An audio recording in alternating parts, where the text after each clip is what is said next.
Hello and welcome to another edition of The People's Lawyer. Today we're looking at something that's rather urgent for many people. We're looking at the no jab, no job mandate by employers, and in particular the health workers of this country working for the NHS. We'll start with a disclaimer. The following information is strictly for educational and entertainment purposes only. It is not to be interpreted as either legal or medical advice.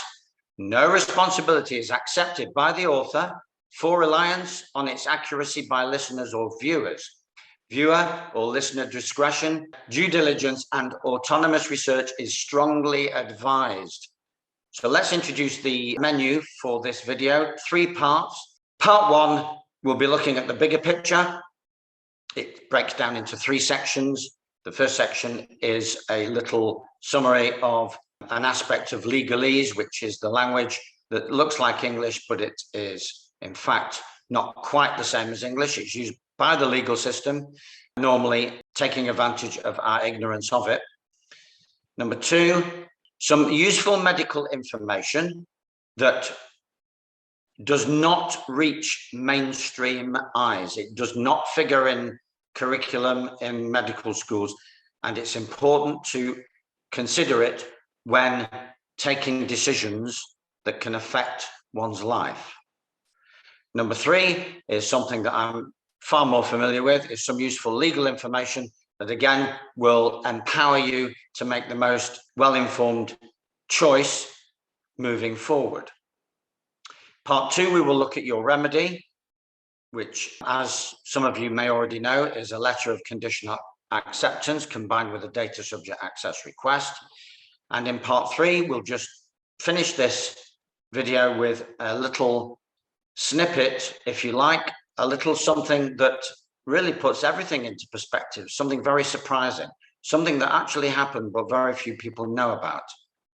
So moving on to part 1, and it's really entitled Did You Know? Parts 1, 2, and 3 of this first section is Did You Know? Did you know that in legalese, which is the, as I said before, a language that looks like English, but in fact is used by and for the legal profession to hoodwink the rest of us into ignorant compliance with their values. Did you know that the word public in that legalese language translates as in commerce, so that public health can be interpreted as commercial viability? The reason I say this is because public is to do with corporations. Corporations are commercial entities, and I'm distinguishing the public from the private arena, which is where men, women, boys, and girls live in a more real world. So public is commercial, and therefore public health, commercial, it's kind of profitability, really, commercial profitability. Therefore, the current health crisis can be regarded as an economic phenomenon, precursor to a global financial reset. It has nothing to do with the well-being of individual men, women, boys, and girls who exist, like I said before, in the private, not in the public. That is a concept that I go into in other videos on the People's Lawyer website. Part 2 of this section 1, did you know about certain things that have been hidden in plain sight that really we ought to know about, especially if we have been to medical school? The first thing that I can reveal is that virus is the Latin word for toxin. So your so-called viral load is therefore a toxic overload. The second thing that we can reveal is that no virus has ever been successfully isolated, as far as we can tell from our research, let alone the current virus and all of its so-called strains. Point 3, naturopaths are taught that there are only 3 causes of disease. Number 1, toxicity. Number 2, deficiency. And number 3, stress. 4, naturopaths follow the Ayurvedic, which is Asian subcontinent, and Chinese medicine traditions, in which disease comes from inside, not outside the body. Only the West has bought into germ theory. Point 5, the germ or viral theory of Louis Pasteur has never been proven. See the work of Dr. Thomas Cowan and others in this regard. Point 6, the terrain theory of Antoine Béchamp, in which the internal state of the organism determines health and well-being, not external pathogens, is not included in medical school curricula and therefore removed from conventional thinking.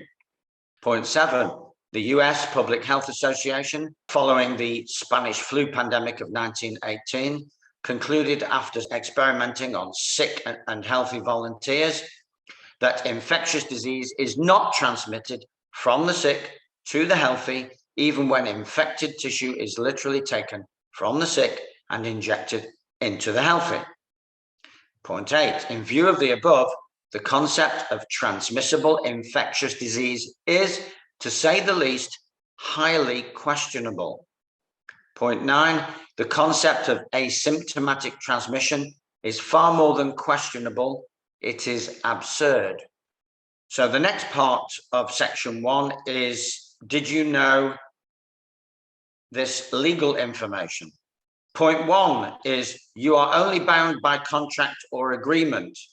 There is no such thing as legal obligation or a mandate on men or women, boys or girls for that matter. Point 2, only a clause in your employment contract in which you agree to undergo medical treatment to keep your job would create such a contractual obligation. Point 3, without such a clause, an employer can therefore only make you an offer to contract in commerce. There's that commercial aspect again, which you are free to accept or reject. Point 4, the most honourable way to deal with the offer to contract is to accept it conditionally. If you refuse an offer, that is dishonour and can lead to negative consequences. It's difficult to explain in just a few words, but the most honourable thing to do is to accept an offer, but accept it on your own terms and conditions. Point 5, conditional acceptance shifts the burden of proving any claim or justifying any position back onto the employer or compliance agent, not necessarily an employer, but in this case it is, to establish the facts that they are endeavouring to rely on. Point 6, when they fail to meet this burden of proof, they fall into dishonour and you would have an automatic claim for unfair dismissal if they still sack you for non-compliance. Point 7, you can attach extra power to your conditional acceptance by including a data subject access request, which is far more than a request to reveal information held on you.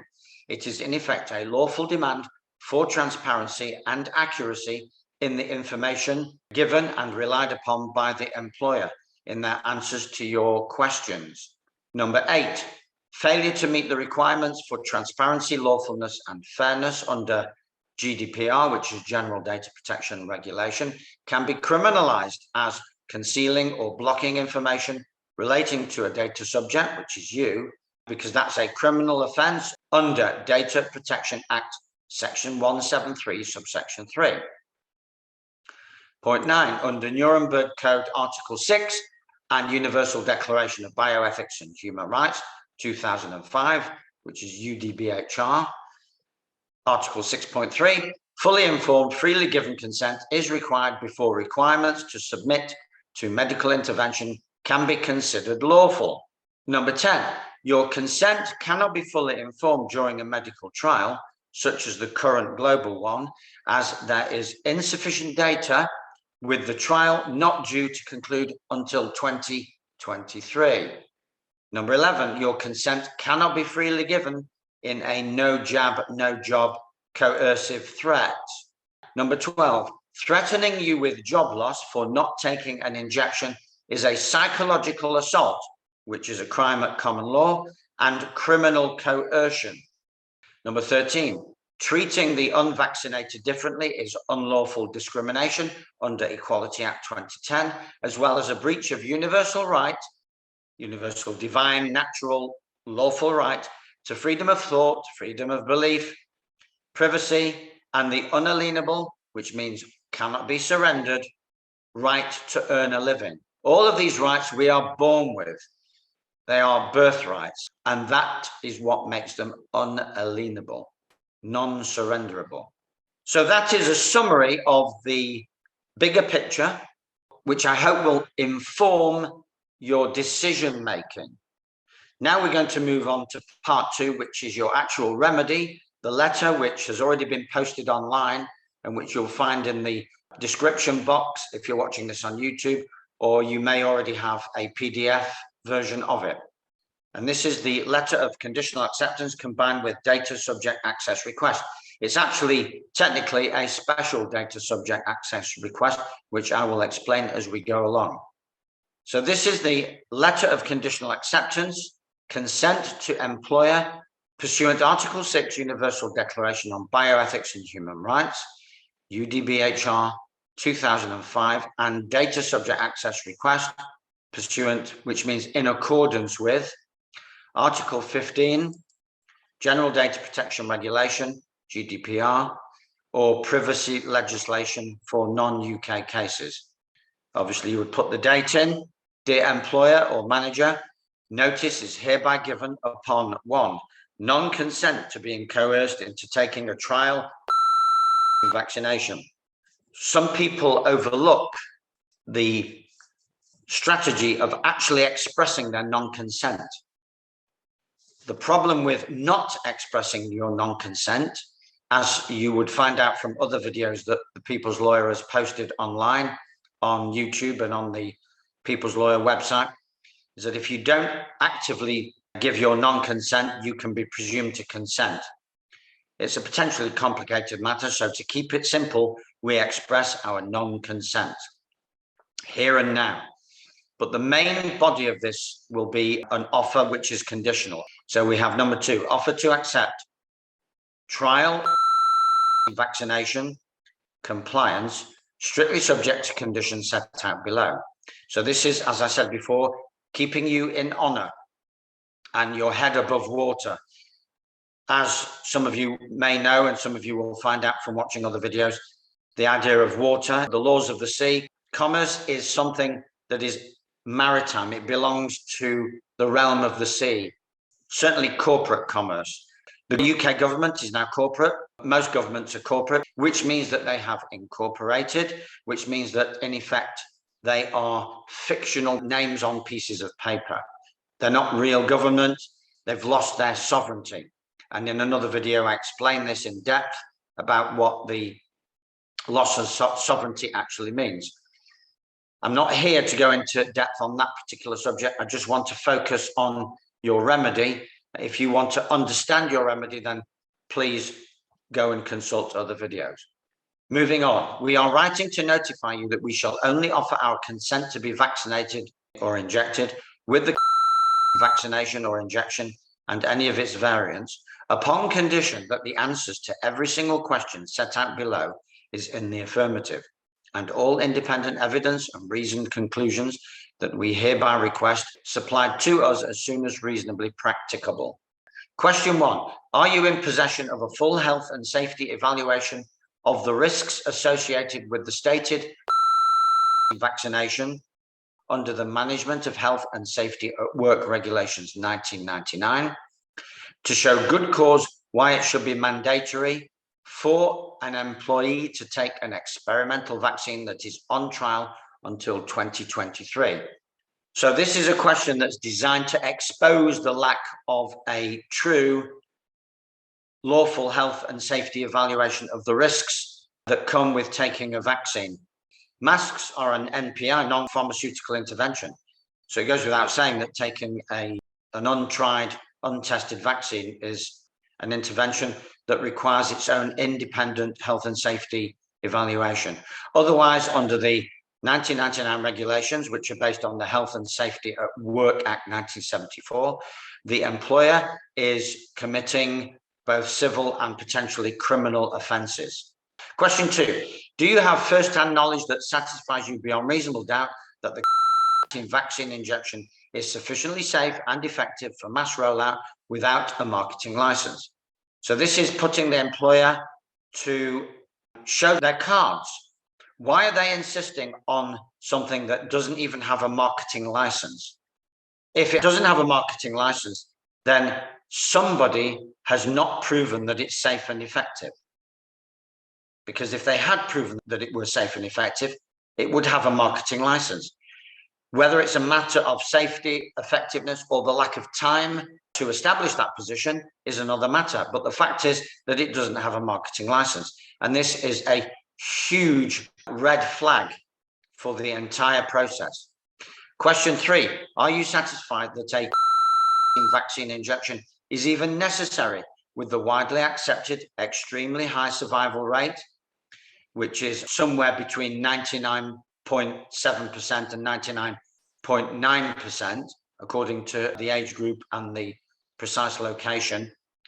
The extremely high survival rate from symptoms for the general population, and the fact that no evidence has been produced by the government, despite repeated requests, that the SARS-CoV-2 virus actually exists. And as we pointed out in the preamble, is there any evidence that any virus exists? I'm just asking the question. Please see Dr. Thomas Cowan for a more reasoned response to that one.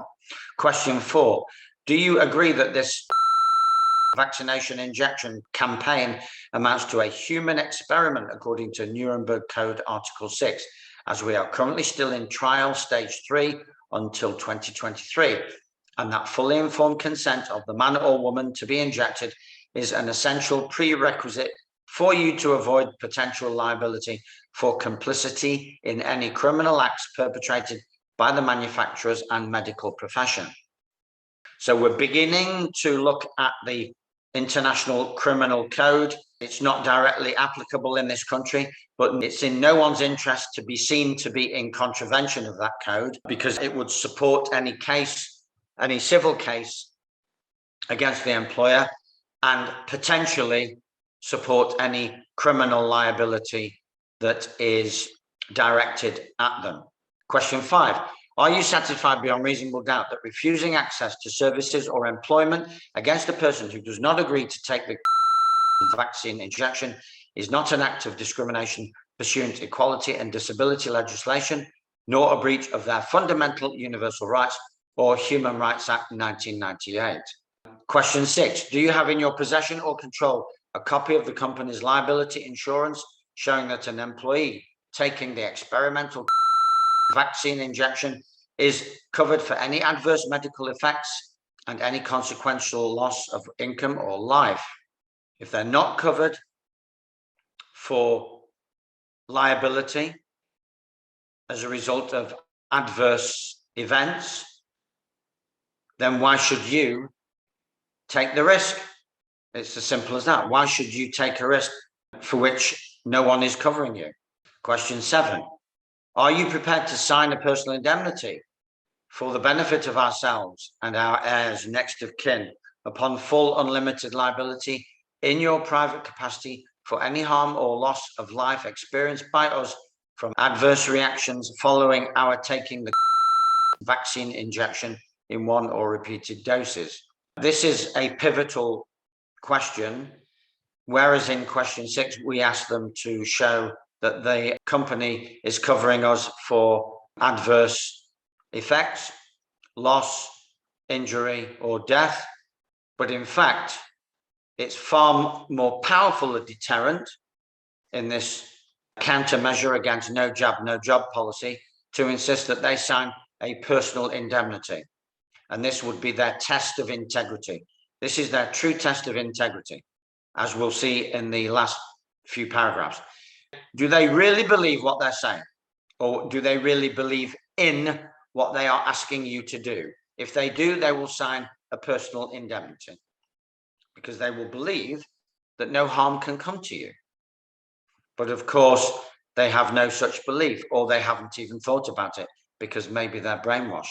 Maybe they are captured, because that is something that seems to be happening across the globe. There's a lot of people whose minds have been captured, and it looks as though they're doing wicked things, but they're not aware of anything. They're just following the mainstream narrative, which is coming at them in the form of thou shalt do this, thou shalt think that.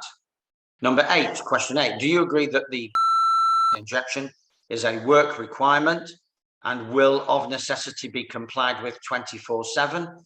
As a result, do you agree in equity to provide a pro rata salary to cover 24/7 compliance with work obligations, whether at home or at work, meaning that we would be paid at our current salary hourly rate for working 168 hours a week, 52 weeks of the year? Well, to explain this one, this was the idea of an American, his argument, and I've included this because I agree with him.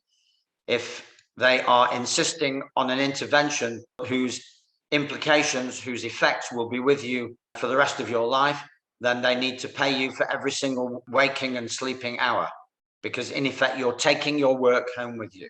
You're taking the work mandate, you are taking the effects of the work mandate home with you. You are going to live it, breathe it, and sleep on it. If it has a toxic effect on you, then you will not just need compensation, but you will need paying to tolerate that toxic effect for the rest of your life on an hour by hour or an hourly basis. And therefore you should be paid as if you were working, because in effect you are, because you are complying on a 24/7 basis. Question 9 is really for care workers who work in a nursing or care home or hospice. So people who do not fit that description, just bear with me for now. Question 9, do you understand section 129 or 129 Health and Social Care Act 2008, which inserted section 45E into Public Health Control of Disease Act 1984, which now states medical treatment, subparagraph 1, regulations under section 45B or 45C may not include provision requiring a person to undergo medical treatment. Subparagraph 2, medical treatment includes vaccination and other prophylactic treatment. So I'll just pause here. This is basically the Health and Social Care Act, which, as will be explained in a minute in the rest of the question, the Health and Social Care Act is the primary act which amends the other primary act from 1984. And it essentially means that for healthcare workers in care homes, they are not required at law, no legal obligation, even in their statutory commercial system, to undergo medical treatment. And it defines medical treatment to include vaccination and other prophylactic treatment.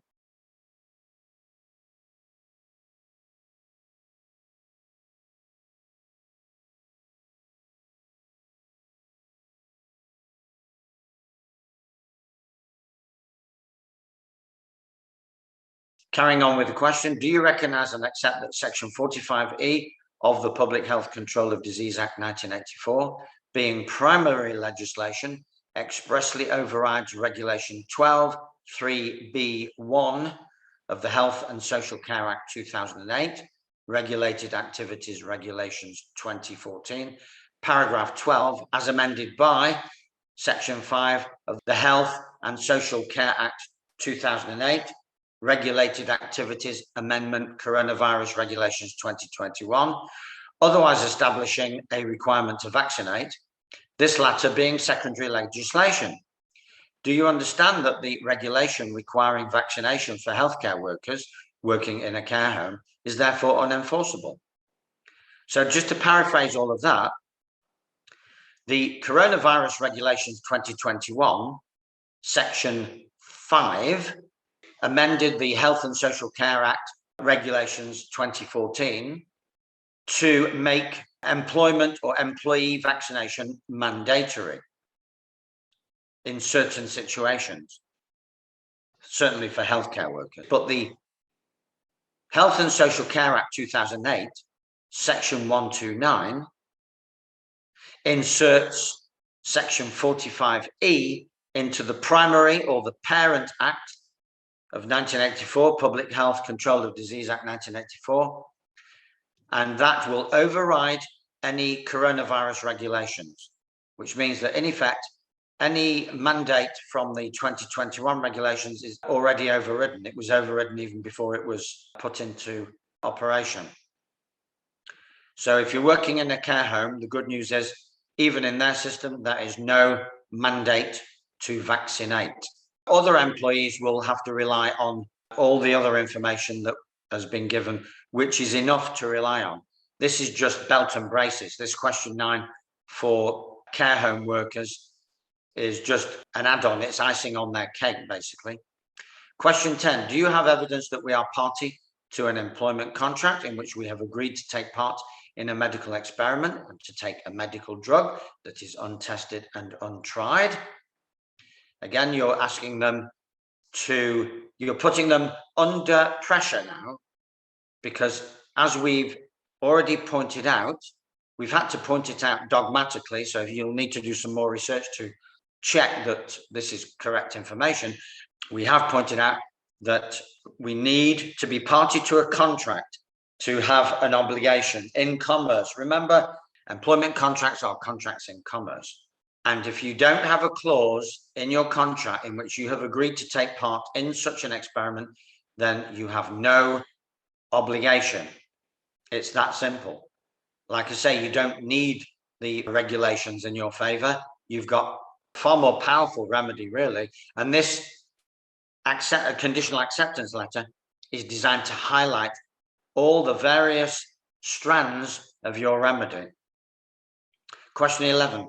Are you prepared to set out your precise reasons upon independent evidence for your affirmative answers to questions 2, 3, 5, and 10? So let's just review 2, 3, 5, and 10. So they need to show evidence why, question 2, they have first-hand knowledge that satisfies them beyond reasonable doubt of the safety and effectiveness for mass rollout without a marketing license. That's question 2. Question 3, they have to show, using independent evidence, that vaccine injection is even necessary. Why is it necessary when the recovery rate is close to 100% in certain age groups and well over 99% even in older age groups? And it's a well-known fact that to die allegedly of COVID rather than with, you really need to be over 80 and suffering from at least one or usually several comorbidities. In other words, you were dying anyway. Question 5, are you satisfied beyond reasonable doubt that refusing access to services or employment against a person who does not agree to take the vaccine injection is not an act of discrimination, etc., etc.? So they have to show why, a good cause, why they feel that it is not discriminatory. They're going to find that a difficult task. And they need to also satisfy question 10, provide evidence. It says, do you have evidence that we are party to an employment contract? Well, to be perfectly frank, some of these questions, you could probably just ask them individually in a letter, and it would probably be powerful enough. So we're just gilding the lily, as it were. We're just beefing up our strategy, really steamroller them. These letters have been used against medical practices, GP surgeries, to stop vaccine rollout, and they have stopped vaccine rollout.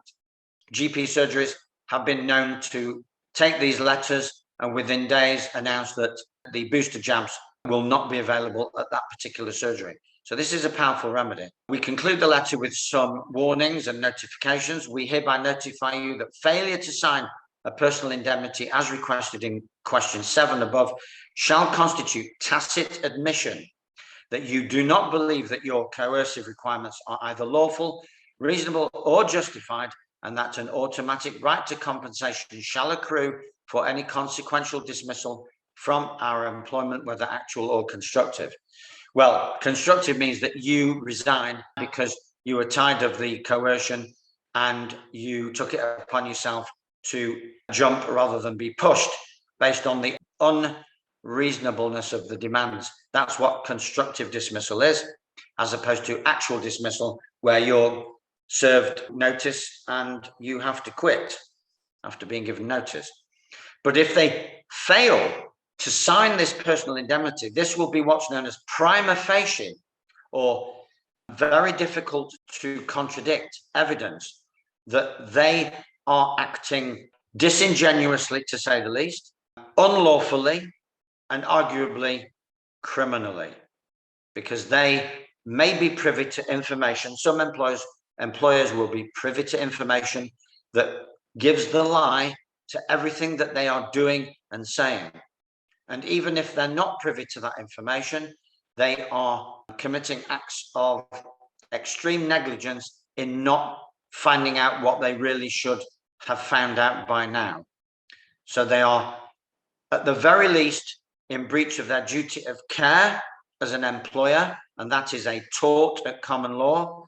And of course, if they haven't got their health and safety evaluation, then they're potentially, as we said before, committing offences, civil or criminal, under the Health and Safety at Work Act 1974 and the Management of Health and Safety at Work Regulations 1999.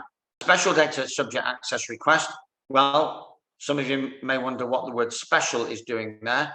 Well, the word special denotes that the questions must be addressed to the individual circumstances, the special and specific individual circumstances of each individual data subject.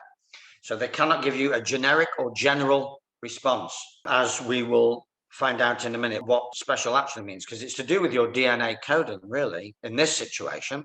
We also notify you that the above questions are to be treated as requests for specific or special information relating to our personal data and to the privacy and personal integrity of a specific living individual with a specific DNA coding for whom no medical treatment can be guaranteed safe and effective when it has not been tried on that specific individual. Now, this is something that gets lost in all circles, whether medical or legal, that we have a unique DNA coding, which means that there really is, if you follow the logic to its ultimate conclusion, there can be no guarantee of safety and effectiveness until every single individual has had something tested on them. So why should the result of a test affect me if I'm not part of that test? Well, the answer to that is that they are trying to coerce me into being part of that test. And as we know from the international conventions, the Nuremberg Code and the Universal Declaration on Bioethics and Human Rights, there is no obligation to be part of a medical trial. And you cannot give fully informed, freely given consent, as we saw before, to a medical trial, to a medication that's part of a trial. Carrying on, you have 1 calendar month pursuant to Article 12 GDPR in which to forward to us responses that are both transparent, fair and lawful within GDPR principles. Note that concealment of data and blocking or willful refusal to provide data or information relating to our personal data is a criminal offence under Data Protection Act 2018, Section 173. Reserve the right to report any GDPR non-compliance to the Information Commissioner's Office upon a final 7-day notice after the statutory 1-month response period has lapsed, where we have not received a lawful or transparent response or no response whatsoever. This is just courtesy information that keeps you in honour, so you create a protocol. You can, if you get a non-response or a totally inadequate response with inaccurate information, which you know to be false, based on your research and your view of the bigger picture. Remember, because they're operating on mantras, they're not operating on science, it's just mantra. Take the vaccine, it's safe and effective. Well, in the next breath, they say it doesn't confer immunity, or what immunity it does confer doesn't last very long. So how effective is that? And it doesn't prevent transmission. So how safe is that? And we can't give you any more data because we don't have the results of the trial. So they're giving self-contradictory information, which causes stress. Stress lowers immune function, and the result is disease, which they can accuse, or they can point to some kind of pathogen as the responsible cause of that disease. But it's probably, like the naturopaths would say, some kind of stress combined with some kind of toxin and some kind of deficiency. Moving on, kindly send us a reply autographed in wet ink within 1 calendar month, that's the statutory grace period that they have, in order to comply with GDPR and data protection requirements and answer our concerns in honour and lawful transparency. You sign off the letter by with a colon. That shows human agency. Again, it's not really taught at law school or any school whatsoever. You then sign underneath in blue. In fact, the whole letter should be in blue. As an optional extra, you can put another colon, a living man, a living woman. Underneath that, your full usual name, Mr. Michael Jones, Miss Sarah Smith, and underneath that, beneficiary. And again, if you want to know more about the idea behind beneficiary, then please consult other videos on the People's Lawyer channels and website. The letter should be dated, of course, signed, changed as appropriate, and sent signed for delivery. Ideally, if you're an NHS employee, both to your manager and to the government, because you're employed in effect by the NHS and the government. So the health secretary should get a copy of this letter, and your area manager and your line manager, at least, and all signed for. We hope that that's helped clarify some of the issues that may be raised in this data subject access request. Just bear in mind that a lot of people think that a data subject access request is simply you asking for your data, just asking for what they have on you. But it's much broader than that. It includes you're asking for information relating to your data, which means information that would affect any medical choice that you take. So it's much broader than that. This could be life or death data. Because we're protecting the interests and the privacy of a data subject, which is you, private individual, then it comes within GDPR. And you can criminalize false, deliberately inaccurate, or deliberately obstructive responses or non-responses. We'll move now on to the final section, section 3, which is something else you really need to know. And this is that on March the 19th, 2020, on the websites of both Public Health England, the English government, CDC, and the WHO, so that's the Centre for Disease Control in America and the World Health Organization, a notice was put up, as I said, on March 19, 2020, that suggested, that actually advertised the fact that as a result of scientific or medical scientific inquiry, thereafter to be considered an infectious disease of non-high consequence, which meant that it in effect should be treated as somewhere between the common cold and a seasonal flu. Within 4 days, the UK was in some kind of lockdown. And I use that phrase cautiously. It wasn't a military lockdown. It was, in fact, more of a psychological lockdown. But they called it lockdown, so I'll go with that terminology. I used this little known fact to end this video to highlight the idea that we are looking at something very deceptive. Why should the government announce that, on the one hand, nothing to see here, it's no big deal, everybody needs to calm down, and then 4 days later, no, don't calm down, I think you need to panic. So again, what we have is self-contradictory procedures and information. And we need to question the authenticity of the entire process. So this no jab, no job policy is just another example, if you like, the straw that's going to break the camel's back and awaken people to the idea that this whole business, and I'll be very vague deliberately, has been something of a pantomime. That won't give you great consolation if you're panicking about your family and mortgage and job prospects, but it should, in time, help you to realize that even though the immediate future might look bleak for you, the mid-term and longer-term prospects, once enough people awaken to this, I've called it a pantomime, will mean that everything is redefined. You will find that this job that they are threatening to take off you may in fact no longer exist anyway. And I don't have time to go into the reasons for that.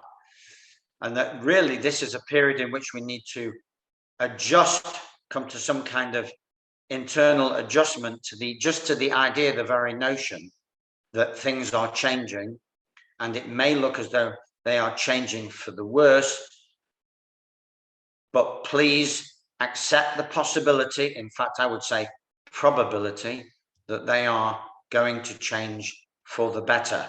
And on that positive note, I will say thank you for tuning in. Please watch out for more videos from the People's Lawyer. And we hope that this has been of great value and service to you. Bye for now.